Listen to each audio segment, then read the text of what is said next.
wanna talk to Gage.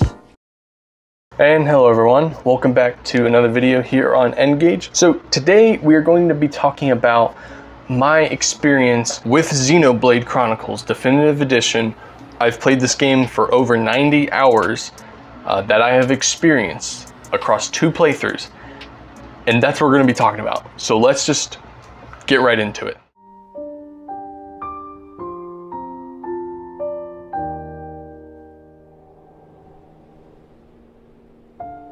Do you wish to change it? Huh? The future.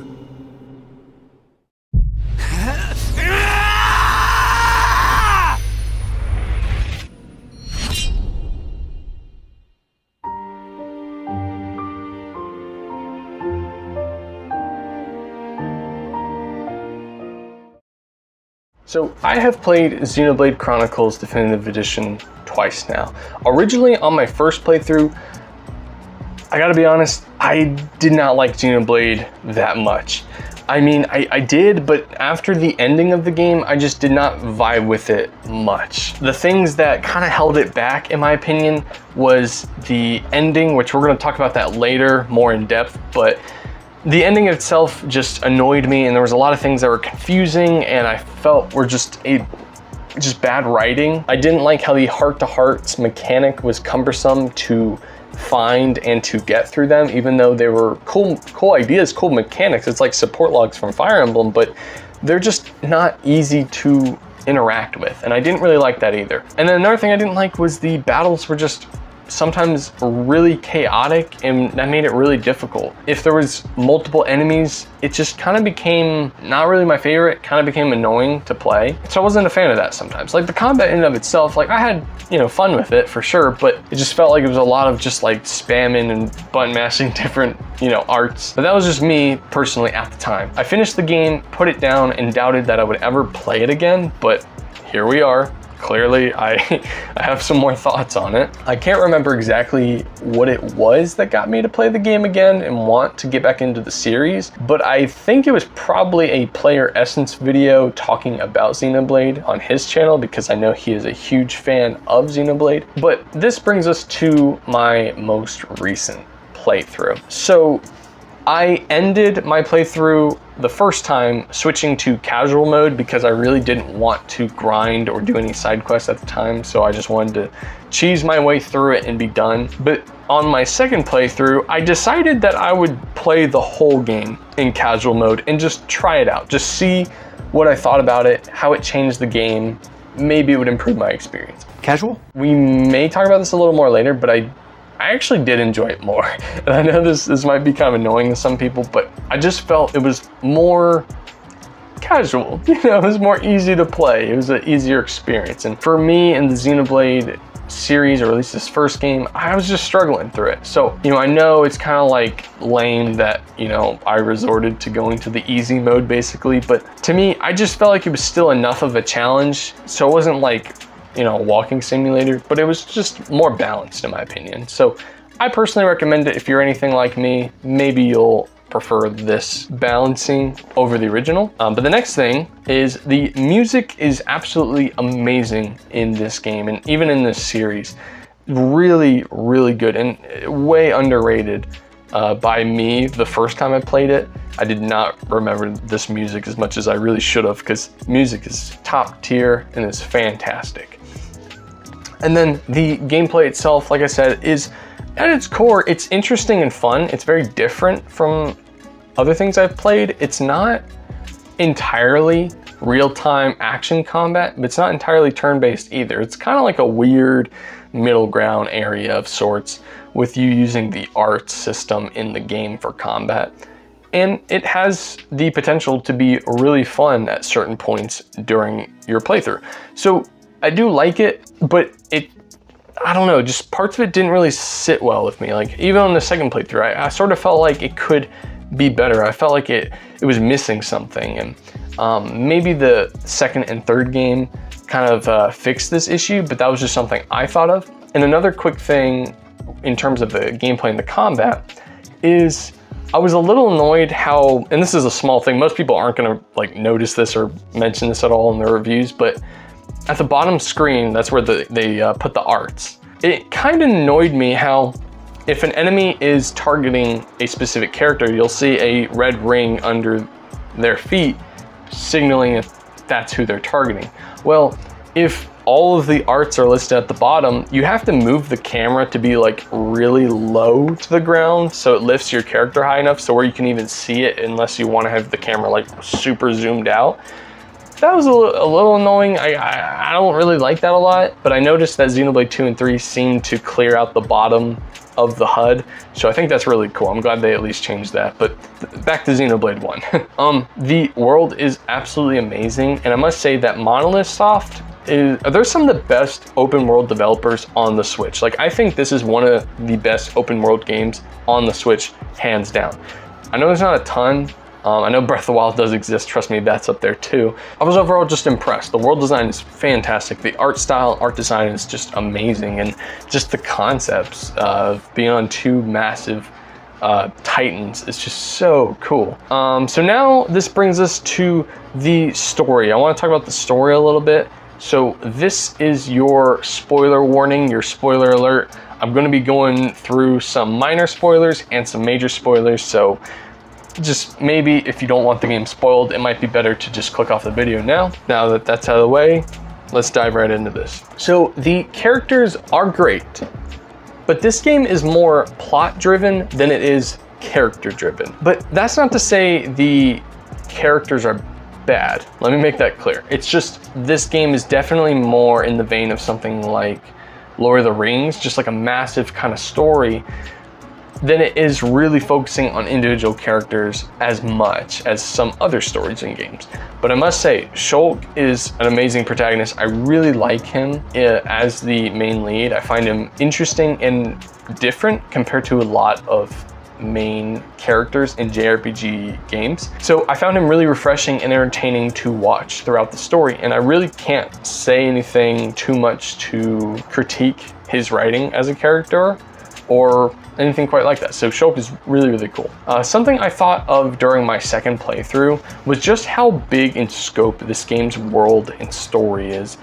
It almost feels like I said, a Lord of the Rings level of world building, just with how much they thought out this world and just how deep and wide its world really goes. I personally do find myself preferring character-driven stories as it gives me an easier way to immerse myself into a story. But that is not to say the characters are bad, like I said, because they really are great. And it's just that what is going on in this game's plot is bigger than any one of these characters or even all of them together. It's so massive in scope, and I think that's why it feels this way. It feels more plot-driven. But like I said, I pretty much hated the ending of this game the first time around. I found the twists at the end of the story to be pretty dumb and confusing, so it really took me out of the story. But how about my second playthrough? Well, I can't say I hated it like I did before, but I don't know. I still find some things about this game's final few chapters that I just don't jive with. I tried my absolute best to like it and follow what was happening and understand it. I mean, I understood what was happening this time a little bit better, but I just don't find it as interesting as it maybe could have been. For example, I believe Dixon is straight up a bad character and is extremely boring. At the end of the game, he explains that his reason for doing what he is doing is because, and I quote, because Zanza said, "Zanza just tells me where to fight and I fight. And that's how I like it." Is that your reason? It's the only reason. That's so boring. Like, that's the most basic thing you could have had him say. Oh gosh, you gotta be kidding me. So, picture this. Wouldn't it have been so much more interesting if Dixon hesitated harming Shulk? Like, maybe he had a moment where like he didn't want to do that due to their father and son like relationship. Maybe even at the beginning of the game, they should have really played up their bond, because I did not picture them as father and son, or like that was what the game was trying to say, because the game really didn't say that like at all. They have like a brief moment at the beginning of the game where it's a, you know, one-on-one, they're hanging out in the lab, but that's kind of it. And it really wasn't that much. They should have really built that up, or at least planted that seed of thought into our heads before all of this happened, because it just felt so random and weird. So I really hated that in him, and that was just, you know, not something I was a fan of. I would really just preferred if they implemented some of these other ideas and just fleshed it out a bit more instead of just throwing this random twist at the end. And I thought the whole Zanza thing at the first playthrough was really dumb and confusing, but the second playthrough, I actually do get it. It kind of makes sense. I see what was happening a little better. Still a little convoluted and sort of random at the very end of the game, but I don't know. I don't really hate it as much as I did the first time. I don't want to discount everything else in the game just because I don't like the ending few chapters. I found a lot to admire about this game. I found a whole lot to admire and that I enjoyed, especially the second time through. Even so, I've decided to dive into the sequel. I've decided after playing this game again that I want to see where the series goes. I want to see what happens, and I want to see how they developed this game. The combat and its world building and the characters. So that's why I decided I'm gonna play through Xenoblade Chronicles 2. And who knows, maybe I'll make a video on that game as well whenever I do finish it. But these are just some of my overall points, overall thoughts on this game after finishing it. I finished it just the other day, and I wanted to sit down here and record a video for you all and just share some of my brief thoughts on it. What? That's where I'll digress for now. If you enjoyed the video, please hit that like button. If you didn't, thank you for watching this long, and don't forget to engage that subscribe button down below, and I will see you all in the next video. God bless. Xenoblade 1, it was so good. Xenoblade 2 is after me. It was so... The story was bad. The gameplay was bad at first. No, but it became good. Xenoblade Chronicles 2 is a beautiful mess. So, as most of you already know, I recently went back and replayed Xenoblade Chronicles Definitive Edition for the second time. The experience was overall really great, and I do recommend playing that game if you've never checked it out before. But after enjoying that game, I decided I would commit to playing through the entire trilogy to see where the franchise went. I decided after I made that last video that I wanted to continue this saga and see it through to the end. So this brings us to Xenoblade Chronicles 2. Something I sometimes try to avoid is listening to others' opinions extensively on a game before I make my own video talking about it. I guess I feel like this will make my thoughts my own, and then after I make my video, I really like to listen extensively to other people's thoughts on a game or a story. That's why I really enjoy listening to these long video essays that are here on YouTube. That's the kind of review and analysis that I am doing for you all here today. So if you enjoyed this kind of content, then be sure to hit that like button and subscribe so you won't miss more of me in the future. But with all that said, let's dive right into this. So my initial thoughts is, no matter how much I enjoy certain aspects to this game, it was always going to be a huge disappointment to me. And really there is a lot of good as well, and that's what we're gonna talk about here in this video a little bit later. There is a lot that I found very disappointing coming off the heels of Xenoblade Chronicles 1. Things that just ultimately kind of weaken the trilogy as a whole and just make this game not nearly as fun to play or replayable, in my opinion. But let's just jump into gameplay first. Let's talk about that first. So the first thing I need to point out, because it was probably the thing that annoyed me the most in terms of gameplay, was the environmental abilities in this game. So basically, there's this mechanic in Xenoblade Chronicles 2 that was new to this game called the Blades mechanic. Now, we're going to talk more about that mechanic later, but I need to bring it up now because part of the Blade mechanic is that you have these sort of like this gacha mechanic where you can summon at random these different creatures which are called blades. Sometimes they look like humans, sometimes they look like animals or something else. But the idea here is each of them have their own set of abilities, in battle and outside of battle. The outside of battles are the abilities that annoyed me the most, and here's why. Because whenever I would go to a point where there was an environmental puzzle where you needed certain abilities or you needed a certain level of abilities, it annoyed me to no end how even if you had summoned a certain blade that had that ability or could help to do this puzzle, you had to equip them. It literally wasn't enough to just have them in your party,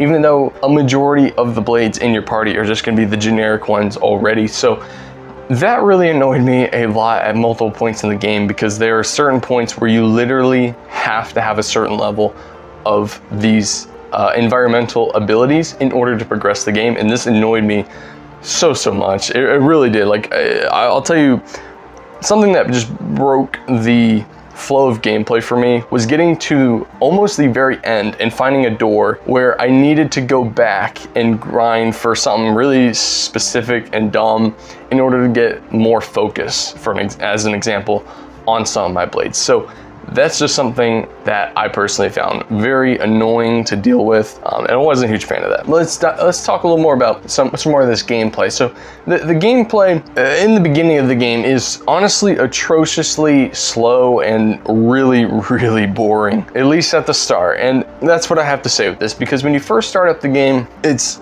so simple. And you know, a lot of you might be watching this video saying like, well, yeah, that makes sense. Pretty much most games should start out at least relatively simple and grow from there, which I agree with you, and that's what Xenoblade 2 does, but I think it just takes way too long before things really get going and just being fun. Like, I'm not gonna lie to y'all, like when I first started Xenoblade 2, I was actually considering like putting it down. Like that thought went into my mind. I really wanted to see it through, but I was just so bored. It was so slow and sluggish. You couldn't move and auto attack at the same time, so you were stuck in one place. I was not a fan. I really was coming down on this game, not gonna lie. Another point is the game in nearly every aspect makes a horrible first impression. So not just in terms of gameplay or the blade mechanic or all this different stuff, really just in its entirety, including story, which we are going to talk about more later, it's just a horrible first impression. Here's your warning: if you've never played Xenoblade Chronicles 2 before, this game is slow. It's really slow at the beginning. So after beating this game, yeah, the gameplay, like I said, is pretty solid and quite possibly better than the original, at least in some ways. In some ways, not so much, but as far as playing it, I had a lot of fun with it. By the end of the game, when you have so many more things going on, way more blades, way more characters, it just became way deeper and more complex and more fun for me personally. So now let's talk a little bit more about that blade mechanic I brought up earlier. So the good in this mechanic is the different playstyles it brings to the table. So you can have up to 3 blades equipped at any given time to any character. So you can equip 3 blades per character, which is pretty cool. And it basically allows you to switch between them mid-combat, which changes their arts, which is basically your actions or your abilities in battle. And it changes some of your stats and it changes some of your abilities. It does a lot. So for me, that was the cool part. I really liked that. I liked how at any moment you could, you know, swap out a different blade, and then there was like elemental weaknesses and strengths and that kind of thing going on, and then there was like chain attacks with those elemental abilities, and that was really cool. That's the best part about the blade mechanic, is I like how dynamic it feels and how interesting it can make the gameplay. The bad, and honestly I think that there is a lot of bad to this mechanic. For one, again, with that bad first impression, it felt like it was a lackluster JRPG put onto a mobile game. That's what it really felt like. And something else that isn't really helping the blade mechanic is the fact that there is like very few actually interesting designs for the blades. 90% of these things are just going to look the exact same. They all have like the generic same look with like the gray skin, the blue eyes. I think it's like the white kind of armor aesthetic thing going on. Really boring. Yeah, they have different, you know, abilities and all that kind of stuff, but it's just kind of boring to use those. So I really didn't for most of my playthrough unless it was an environmental puzzle. So that's kind of lame coming off of a game like Shin Megami Tensei 5 that has a bunch of different creatures, or even Pokemon. You know, there's so many different designs and stuff, and I'm not saying they should have made that many, but for me that was just something that made it kind of boring, not gonna lie. And of course, summoning them, you know, like I said, it's basically like a mobile game where you like summon random heroes, and it's not my favorite idea for a game like this, especially if you need a certain ability or a certain blade. It can be kind of a chore to summon multiple at once. It's not as easy. It's just like selecting how many you want to summon. You have to do it one at a time, and it's just kind of slow overall. So another thing is the UI in this game, at least in battle, is vastly improved. I will say it that way, because in battle, in the first game, something that always annoyed me was how the aggro meter, which is, you know, the circle under your character, basically, it's not really a meter, but it would show who was being targeted by the enemy. This is a cool idea, but the problem for me was always that the arts were always along the bottom of the screen, so it made it hard to see who's being targeted. And you can move the camera around, but ultimately it became kind of a hassle to really like pinpoint exactly where you should have the camera. It was kind of annoying. This game improved it because now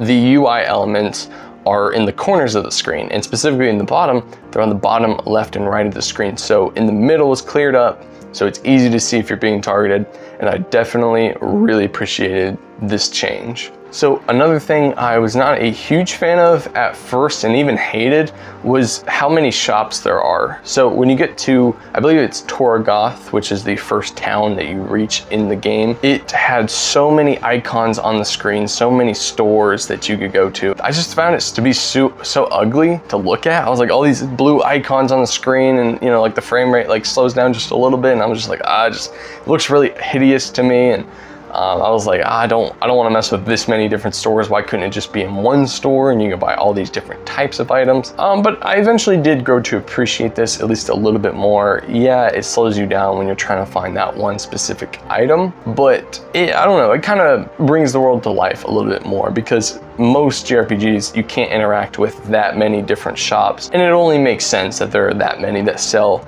different types of products in a given town. So I kind of like it. It's not that bad. So between all the blades you will have the items too, it can sometimes be a little much to manage easily. So sometimes you'll spend a long time in the menus, re-equipping weapons for all of your many blades that you'll end up with by the end of the game. And then your pouch items, which is what you buy from the shops, and your equipment, and then the crystals that you assign to your blades. It just is a whole lot to deal with and manage. And sometimes that can be sort of annoying, especially to players who don't want to go as deep with these mechanics as others may want to. For me personally, that was definitely something that slowed down the gameplay. Oh, and really quick, I'm not like a music genius or anything like that, but I just want to say the music is amazing in this game. There's only a few tracks that I maybe am not a huge fan of, but majority of them are amazing, and definitely songs I'm going to be listening to outside of playing this game. So now this brings us to the story, the second biggest chunk of this game that I wanted to talk about here with all of you. So the first thing that I have to point out in this section is the tone of this game's narrative. It is all over the place, and honestly, this is probably my single biggest complaint about Xenoblade Chronicles 2, is just how wrong the tone is in this game. It really feels like the first half of the game especially, it feels so much more generic. You can see this in the art style, it being more just kind of generic anime. At least to me, that's how it looks to me. But then the tropey characters and the fan service and the goofiness, it just feels not Xenoblade to me. The beauty of Xenoblade 1 was how dramatic and grounded and even kind of dark the story got at times, and for me that was what made it so unique. Like, there's nothing like Xenoblade Chronicles 1, and I don't know if I said that in my video about that game, but to me, that is the highest praise I can give to Xenoblade 1. In certain areas, that game hasn't aged the best, but there's nothing like Xenoblade 1. Like, you have probably never played anything quite like Xenoblade Chronicles. It was amazing. This though, you've played things like this, or at least you have seen, experienced characters and stories like Xenoblade 2. It just feels way more generic, less special and unique. Turtles, reveal yourself! Turtles? Turtles? Turtles? Where are you, boy? Turtles! Turtles! Handling a man's turtle.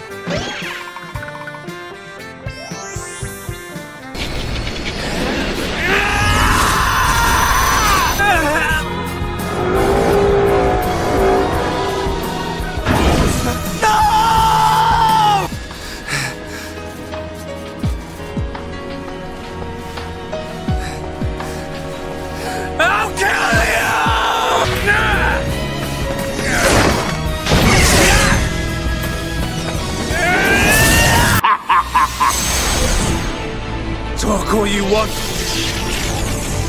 Because those words will be your last! That's probably my biggest complaint with Xenoblade 2. So this is actually something that stood out to me, as the tone of the story's second half was way more in line with the original Xenoblade Chronicles. And that was kind of weird. It was really odd to me how the first half especially had way more like goofy moments and just like kind of dumb, immature humor, things like that. And then the second half especially really picked up, and it started to feel more like Xenoblade to me, at least the first game. So that was a weird juxtaposition. But now you might be asking, how are the characters? How are the characters in this game? What do I think about them? Well, overall, by the end of the game, they're okay. Now, this might seem kind of like a hot take. Some people might think I'm being a little too critical, but I did not like certain ones at all at first. But I will say, as the game progresses and it goes on, things do pick up, and I will say, you know, I think the characters are passable. They're not my favorite. They're certainly not on the heights of Shulk or, for me personally, Rein or Dunban from the first game, but they have pretty decent moments and really cool interactions sometimes with the other party members. So in some ways, that was maybe better than how Xenoblade 1 handled it, because Xenoblade 1, as I said, I believe in that video, is very much plot driven than it is character driven. This one seems like it was focusing a little bit more on the characters, which I do appreciate that. I think that is pretty cool in some ways. That kind of brings us to my biggest problem with the characters, and that is the voice acting. So I've played my fair share of dubbed games from Japan. Whenever I think of amazing dubs, I always think of games like Fire Emblem Three Houses or Fire Emblem Shadows of Valentia, or I think of the first Xenoblade Chronicles. I think of things like this that have some amazing voice acting, or even Persona 5 Royal. I think all of these games have excellent, amazing voice acting. That's really solid, especially Three Houses. Going back to Xenoblade 2, the voice acting in this game is rough, man. Like it is honestly atrocious at times. It is shockingly bad, and I've never seen this before. I've never experienced voice acting this bad in a video game, or really anything. I don't think, at least anything I've sat down and experienced for myself. So originally, I could not get past certain characters' voices just being so awful. The best example I can point to is how Rex, whenever he yells, or it's like an emotional scene and he's like hollering out to like Pyra or something, his voice acting just does not sell it. It sounds awful and it's really cringy. I compare that to the first Xenoblade. Shulk was amazing. Like that guy that voiced him did such an amazing job, and it was honestly some of the most believable voice acting I've seen in a JRPG like this. So I just don't understand how they went from the heights that was Xenoblade Chronicles 1 and that voice acting, and then the voice acting in 2 being some of the worst I've ever seen in my life. It is, you know, not every character was that as bad, but so many of them are just straight up horrible, and I don't know what happened here.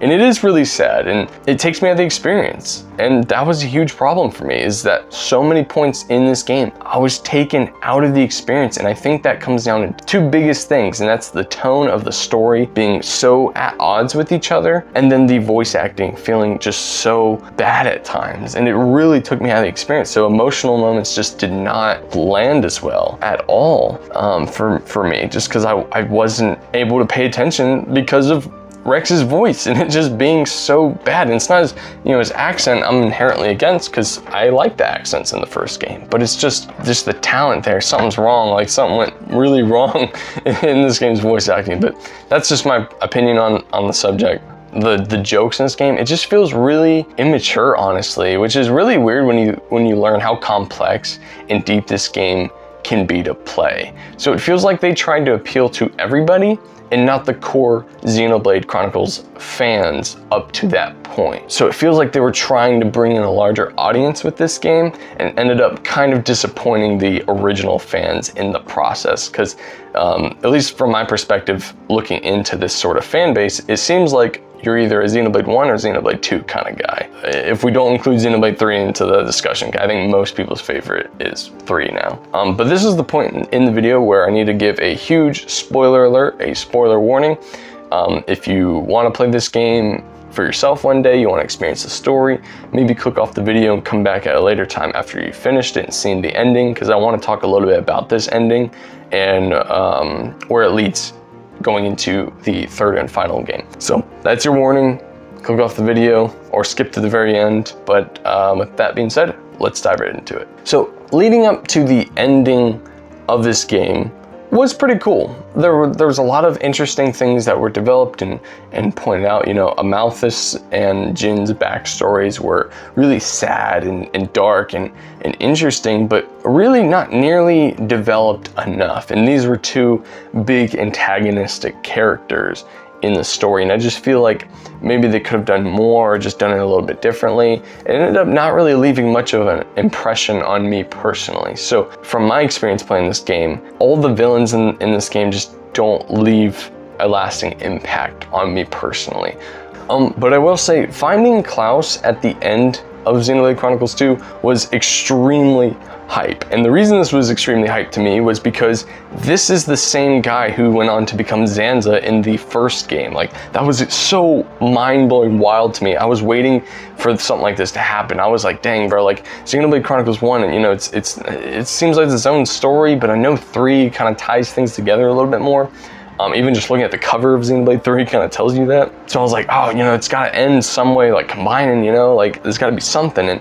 And here it was this moment whenever Klaus came on, and it was the original scientist dude in space from the first game, you know, that created this new world, and then his other half became Zanza. And then literally while Rex and crew, they're doing their thing, Shulk was doing his thing at the same time. Klaus knows this because he even mentions that his time is coming where he's gonna die and both versions are going to be dead.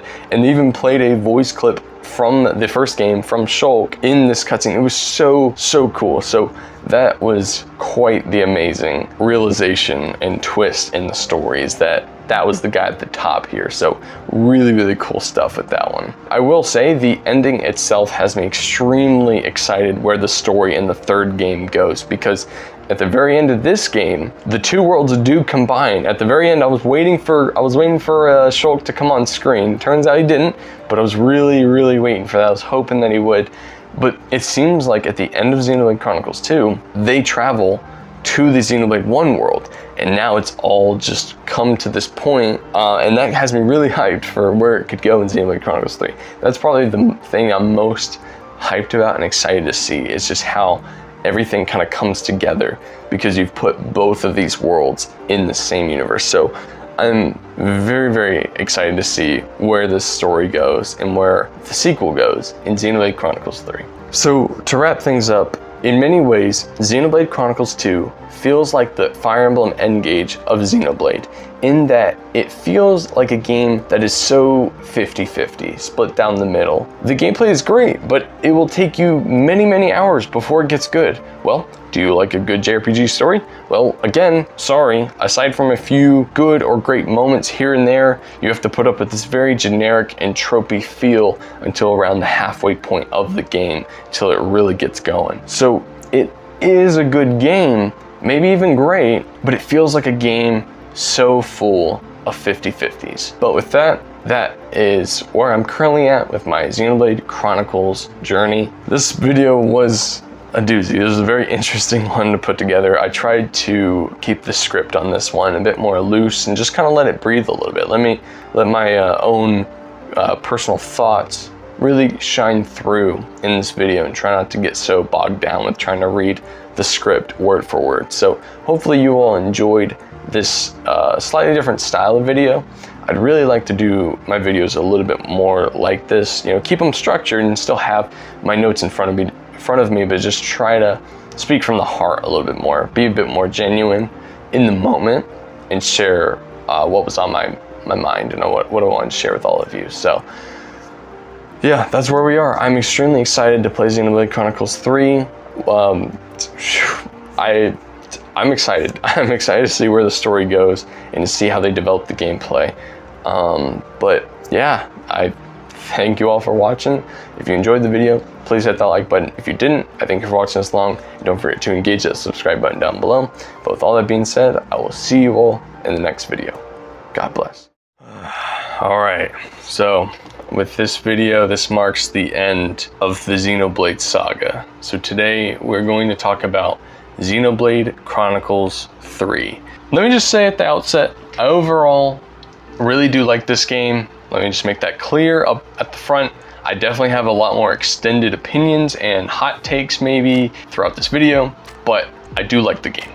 This is probably the best Xenoblade Chronicles game out of the trilogy, but again, we're gonna get into some of this. So the first thing I wanted to say is that the graphics are really incredible for the Switch. Now, obviously, it's not incredible graphics wise if you were to compare it to other games on other consoles that just look better, but as far as this being a Switch exclusive, it looks really cool and amazing, and I'm actually quite impressed with it. Sure, it looks kind of blurry at times whenever you're running throughout the world, especially if the camera zoomed out. But overall, I was definitely impressed with the presentation. Let me also say that the music is absolutely amazing. Really, all three of these games have had amazing music up to this point, so it's nothing really new. This could be the best one, possibly. This might be the best soundtrack in the series. I'm not really too sure though, because I have a soft spot for the original, but let me just say, it is very good. You all know, usually whenever I make these videos, there's two things that I am always most interested in talking about when it comes to games. It is the gameplay, so how does it play, what's the design, philosophy, and then what is the story, what are the themes, what is the tone, what is it saying, you know? So these are the two big halves that I always like to talk about in my videos most often.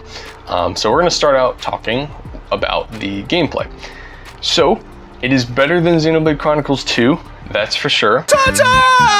Xenoblade Chronicles 2, I made a whole video on it. You can go and watch that if you want, but in a lot of ways, it's just a vast improvement from XC2. This is probably the best combat in the series also, but I will argue that it has the potential of maybe being the most repetitive in the series at the same time. So yes, it is the best one, but there's a few things I think if you play it long enough, you're gonna start getting a little bored of certain aspects of the combat, because in this game, they really built up the, you know, flashy animations and battle animations and things like that. And this is pretty cool, admittedly, when you're playing through it the first, you know, several tens of hours. You know, it's nice, it's cool, it looks really good. It kind of reminds me of when you do a chain attack in this game, it reminds me of the all-out attack from Persona 5.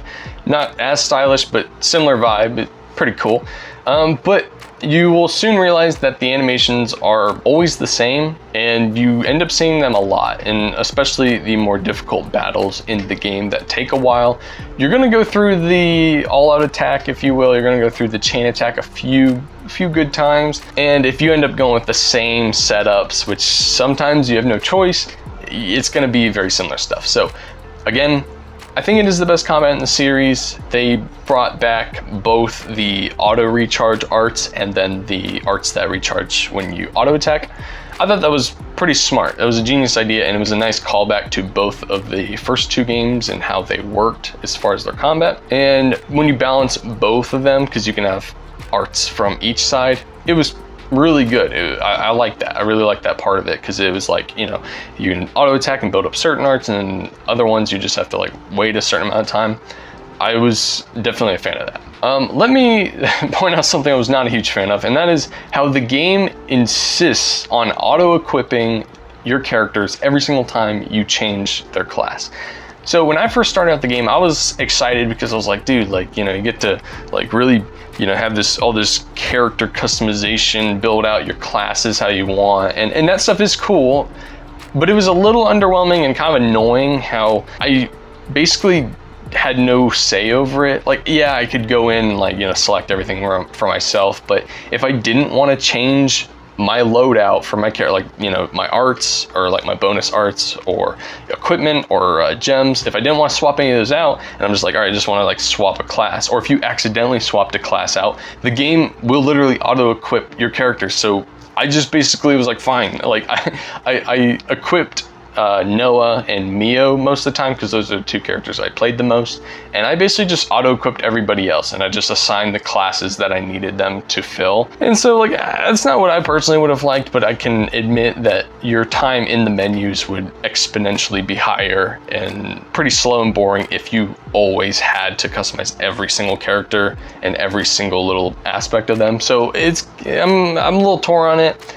I think the option's nice to have, though I wish we could turn it off. I wish we could turn off the auto equipping and we could just do it ourselves. Going back to the balance and combat of this game, it is probably the most balanced / easiest combat in a Xenoblade Chronicles game. So I played this game on normal.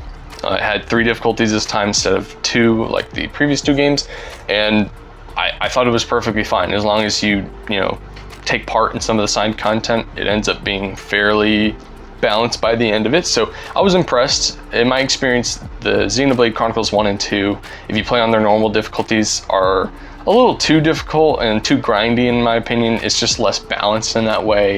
It's really trying to push you to do side content, and if you don't really care to do the side content in those games, and I didn't always want to, then, you know, it's better. It's just better. This balancing is the way it is, I think. Another thing I liked about the combat is the camera will auto adjust based on the enemy that you're fighting, and this is an option that you can customize. So you can customize how quickly it zooms out, and you know, when you interlink, if that zooms out or not, and it's much better. And you know, because in the previous games, again, you would have to change the camera yourself. Like during battle, you'd have to zoom it out if you wanted to see like the entire creature, because in these games you sometimes do fight very large creatures and monsters. So I like that the option was there. That was something I wish the first 2 games had, and I'm definitely happy that they're here. And then another thing I mentioned briefly was the side content. Here's the thing.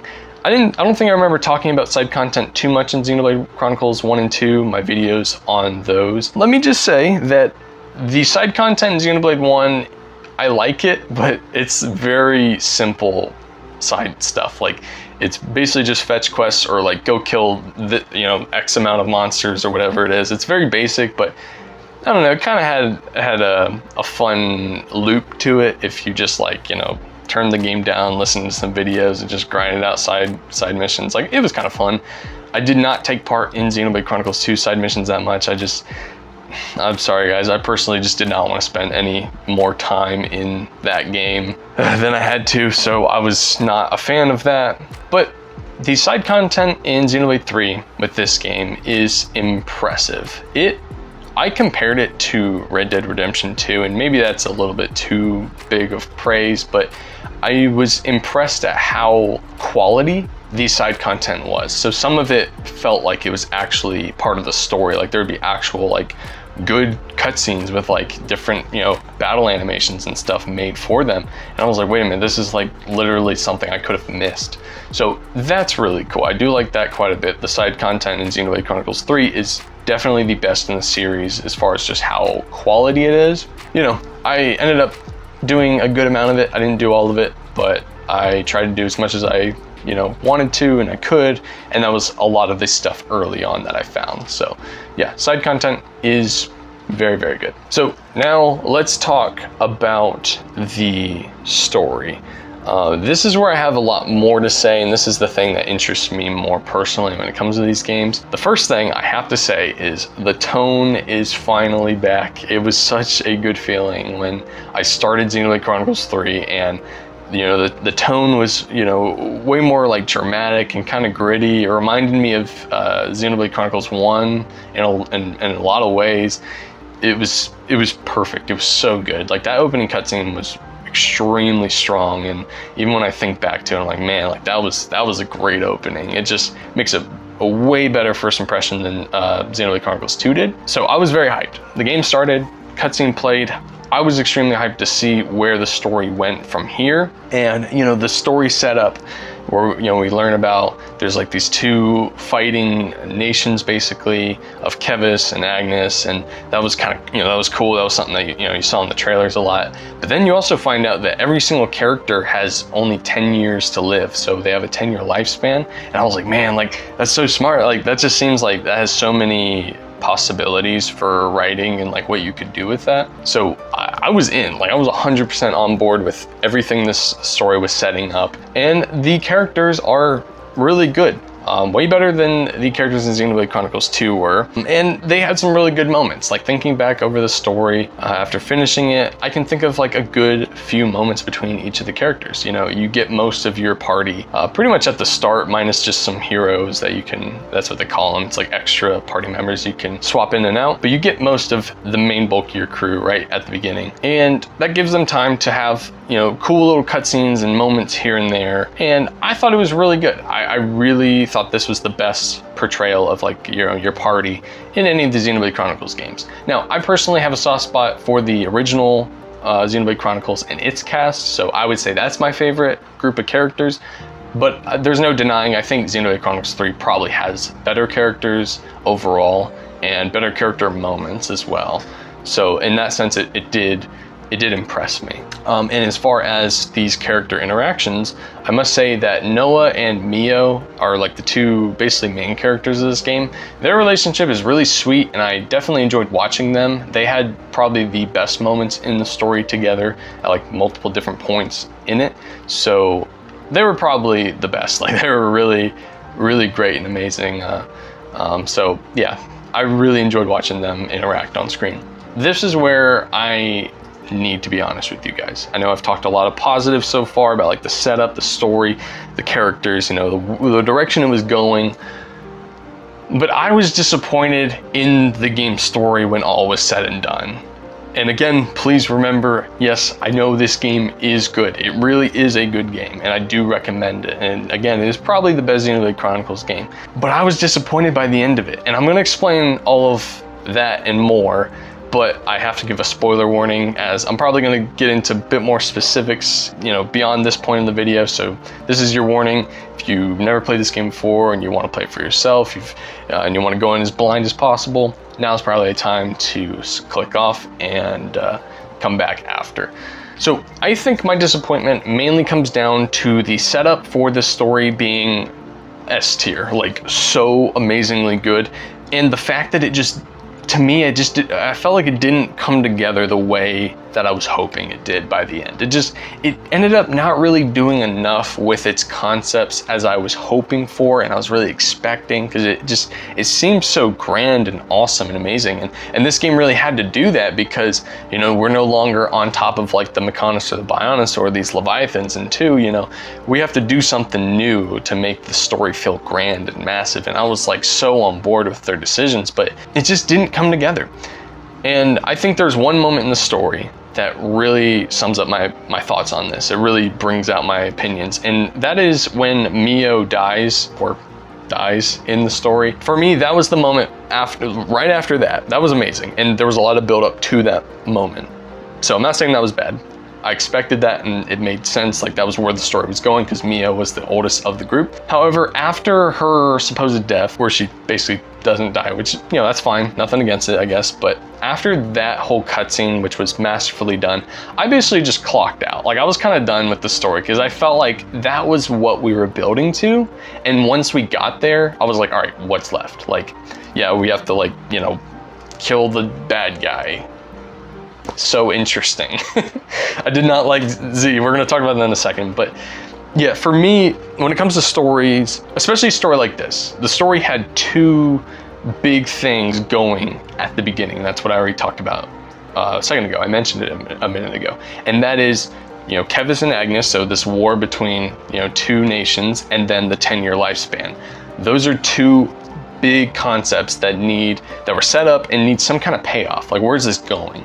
And the 10-year lifespan was everything to do with Mio and her being afraid of dying, and just like those real excellent cutscenes with her. And I was like, dude, sweet, like, let's go. Once we got there, there was not enough setup with the villain and how he played into all of this for me to really care. Like, we never really see him do anything. Like, yeah, the consoles suck, and yeah, they're doing all this other, you know, bad stuff, and I get that. Like, you wanted to beat him up. With Z himself, it just didn't connect with me. I didn't connect. I didn't understand, like, all right, why though? Like, you know, I didn't really feel it was as strong as maybe some of the other storylines in Xenoblade Chronicles 1 and maybe even 2 for that matter, because I feel like even something like 2, as much as I did not like its story and I thought it was a huge mistake in a lot of ways, I feel like it set up things and paid off at least better. Even if the tone in the beginning kind of ruined it for me personally, I at least see what they were going for. I kind of fell out, and Z did not really work for me personally. So I was kind of just, you know, I was gonna finish it, but I wasn't really into it like I was through the first portion up until Mio's death. I don't know, like maybe the fact that Mio doesn't technically die, maybe that was kind of a mistake. I don't really know. Like I just feel like everything that happened right after that long cutscene, I was just kind of like, all right, I'm good. You know, I'm good. Like it's not doing what I was like. It's not getting somewhere. You know, I don't know. Maybe that's kind of a hot take. Why don't we digress on that and let's talk a little bit more about the ending itself. Okay, so the actual ending. So after you beat Z, it was beautiful. It was sad.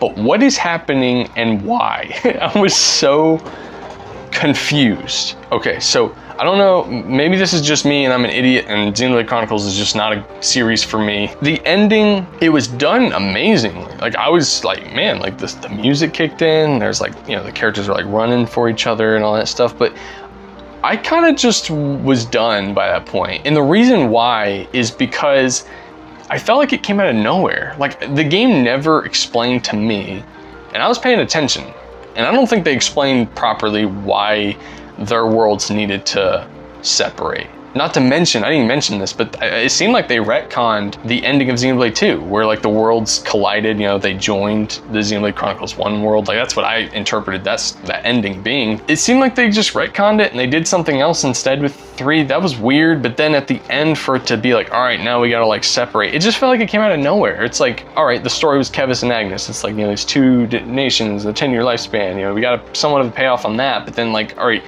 why are we separating worlds? I did not understand why we needed to. I'm totally open to the fact that maybe part of understanding this story you might really need to have like the Japanese context in mind, because I feel like there were certain little details sprinkled in the story that I really felt like were very Japanese inspired, just like their nation, and you know, that context I think really matters. I know a little bit about that just from the Persona series and watching videos around that, and I feel like maybe that's something there with Xenoblade Chronicles 3. And I've not watched any videos on this game since beating it, so I'm coming in here with just my own dumb opinions from my own dumb brain about this game. But maybe y'all have to let me know in the comments on this one when it comes to the ending. I was just confused overall by the end of it. I didn't understand why it needed to happen. It was excellently done though. I know I've thrown out a lot of ideas. I've probably rambled a little bit in this video, but to kind of sum everything up, just my final thoughts. Xenoblade Chronicles 3 is the best Xenoblade Chronicles game, and I do like it. I don't hate this game. I don't dislike it as much as I do the second game. However, I don't see myself replaying it anytime soon or being as connected to it as I was with the first game. Xenoblade Chronicles 1 for me is just like, it's one of those all-time Nintendo classics, you know? Like, if you have a Switch and you remote any amount remotely like JRPGs, just play Xenoblade Chronicles 1. Play it on the easy mode if you need to. I personally do recommend doing it that way just because the side content isn't amazing to me. But yeah, just play it. Just play it. I think it's worth it, and it's an amazing game. Overall, you know, I'm a little, maybe I sound a little cynical, but I think the best part of this series was that original game, and I have a soft spot for it. With Xenoblade Chronicles 3, the combat was really well done.